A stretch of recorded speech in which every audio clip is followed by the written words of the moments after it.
Canamat.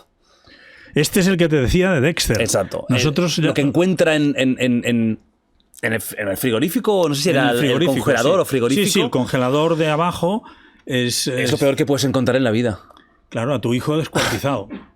Esa historia es muy buena, cuéntala, porque es no, o sea, es la historia de dos hermanos con sus parejas. Que viven juntos en una casa, ¿no? Una casa enorme, en una urbanización, que el hermano pequeño se queda sin trabajo, no puede pagar el alquiler y decide ir a vivir a la casa de los padres, en la que estaba solamente el hermano mayor con su pareja, Héctor y Susana, y los dos que acabarán siendo víctimas se reparten la casa, la parte de arriba para unos, la parte de abajo para otros.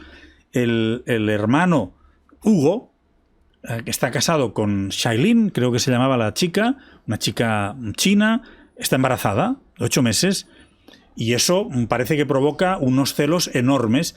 Ya es un problema que tú hayas vivido un tiempo en tu casa, en una casa muy grande, solos, y que encima tu hermano tenga una novia china guapa, embarazada, y tú no puedas tener, y tú y tu novia o tu compañera seáis unos envidiosos de cojones, genera un problema grave.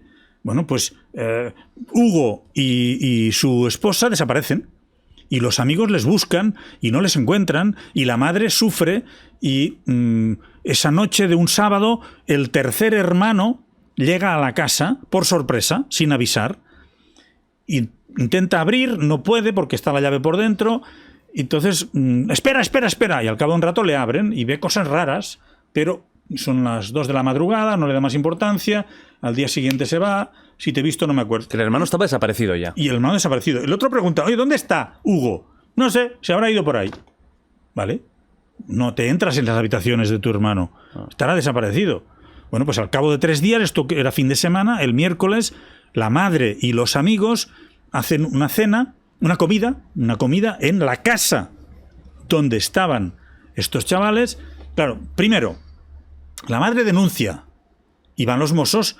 La madre no puede abrir porque está la llave por dentro y dice, es que no puedo abrir, habrá pasado algo. Y dentro tendría que haber 4 personas y no hay nadie. A ver si ha pasado algo muy grave. Los mozos pueden forzar la puerta, entran por otro lado y no encuentran nada. Y no ven nada, y no raro, encuentran a nadie, no hay nada raro, están buscando 4 personas, no hay nadie. ¿Para qué hay que sospechar de nada? ¿Vale? Pues gracias señora, lo siento, estarán de viaje, se habrán ido, adiós, y se van. Al cabo de 3 días no aparece ninguno de los 4. La madre hace una comida en la casa porque los mozos le dicen, quédese usted en casa o vaya frecuentemente porque igual aparecen. Y entonces ya no hace falta que les busquemos y usted dejará de sufrir. Vale, de acuerdo. Esto pasaba el fin de semana. El miércoles la mujer hace una comida con amigos y en medio de la comida un amigo dice, ¡yo quiero Coca-Cola! Y la madre dice, bueno, pues aquí no hay. Igual hay abajo en el congelador. Y la madre baja abajo al subterráneo, levanta la tapa del congelador y se encuentra a su hijo descuartizado. Se encuentra los brazos, las piernas, el torso. Claro, es un shock acojonante. Dices, bueno, pues ya sabemos dónde están. Pero es un hijo. Y el congelador está lleno. Solo el hijo. Hay un hijo y el congelador está lleno.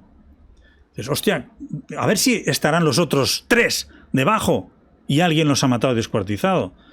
Vienen los policías y empiezan a sacar bolsas de basura con miembros. Y debajo de las primeras bolsas de basura está la mujer del hijo pequeño, Shailin creo que se llamaba, entera. Era una mujer pequeñita, entera, congelada, con su embarazo.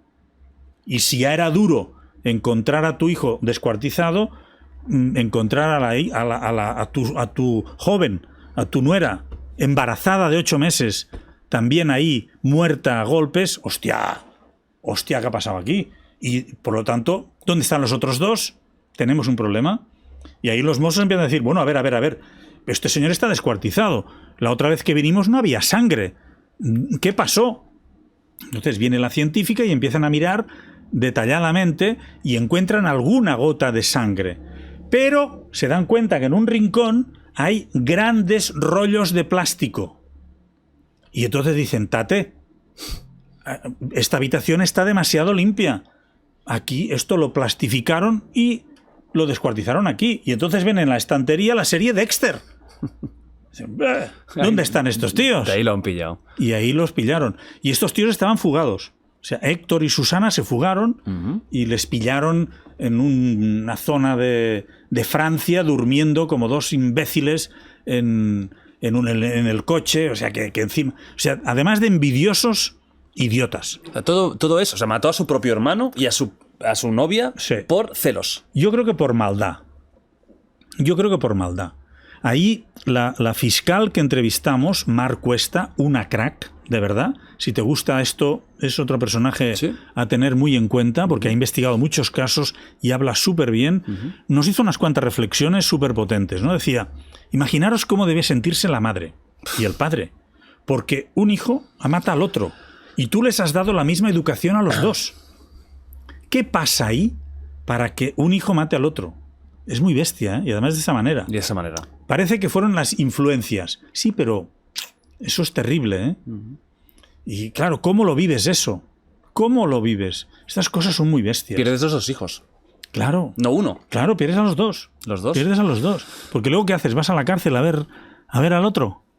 ¿Y qué le dices? ¿Por qué lo has matado? Malparido. Claro. Es una putada como una casa, ¿eh? No solo a él, sino que matar a Es una que embarazada es ya un... Es que es todo es... Y la frialdad como para meterlos Claro. ahí dentro, como ya preparar toda la sala. Bueno, y la suerte, entre comillas, para pillarles fue que el tercer hermano llegó por sorpresa. Y la policía cree que les sorprendió en mitad de la faena. No tanto de matarles, como si de deshacerse de ellos. Y entonces debieron sospechar y tener miedo de que el hermano habría visto algo, les podía denunciar o podía sospechar, y entonces huyeron dejando la cosa a medias. Porque cuando tú descuartizas a alguien es para luego deshacerte del cuerpo, vete a saber dónde. Claro, no dejarlo ahí en No casa. dejarlo en el congelador. Claro. Entonces parece que se huyeron deprisa y corriendo. ¿Se y por sabe eso los cómo lo mataron? ¿O cómo los mataron? No me acuerdo. Creo que a él lo matan de un cuchillazo. Joder. Y a ella la asfixian. Creo que a ella le subieron encima y la asfixian. No me acuerdo. Es que tengo tantos ya en la cabeza. Ya hay un momento ya que tienes ahí una amalgama Ya mezclo. de maldades y de crímenes. No, esto es terrible yo sobre todo siempre me he quedado de este caso con el momento de la madre abriendo, porque es que eso, yo no sé, no me entra ni en la cabeza qué puede pasarte por la mente en ese momento. O sea, no soy capaz de procesar lo que para una madre tiene que ser ese momento. O sea, yo creo que Es muy además duro. tan buen rollo con mis padres que no sé, yo creo que se mueren. No, es muy duro, es muy duro. Que les daría algo Es muy, muy, muy duro y debe ser muy, muy difícil de y luego llevar. enterarse de lo que pasó. Muy difícil de llevar. Sí. Porque es... Y luego, mira, si antes hablábamos de la carga de una desaparición, la carga de eso también es tremenda. ¿Cómo lo gestionas? Hostia, tiene que ser muy bueno el psicólogo, ¿eh? Para que te ayude. Si es que hay ayuda posible para eso, muy porque difícil, muy difícil. hay límites que yo creo que... ¿Ves? Y ahí sí que me hubiese gustado empatizar con esta señora. No llegas más lejos porque te piden Una distancia. calma, ¿no? Pero, hostia, es muy bestia. Muy bestia. Muy interesante, ¿eh? Muy bestia. Sí, también para llegar a entender la mente de algunas personas de cómo pueden llegar a ser o hacer actos tan viles, tan malvados, porque realmente, por mucho que tengas celos, que tengas odio, le pegas una hostia, pero llegar a ese extremo tan de chalao... Bueno, es lo que dice Mar Cuesta, la fiscal, ¿eh? El mal existe. Sí, tanto. Hay mucha gente que no mata, pero que es muy mala. Ah. Que te puede amargar la vida muchísimo, ¿eh? Pero muchísimo, ¿eh?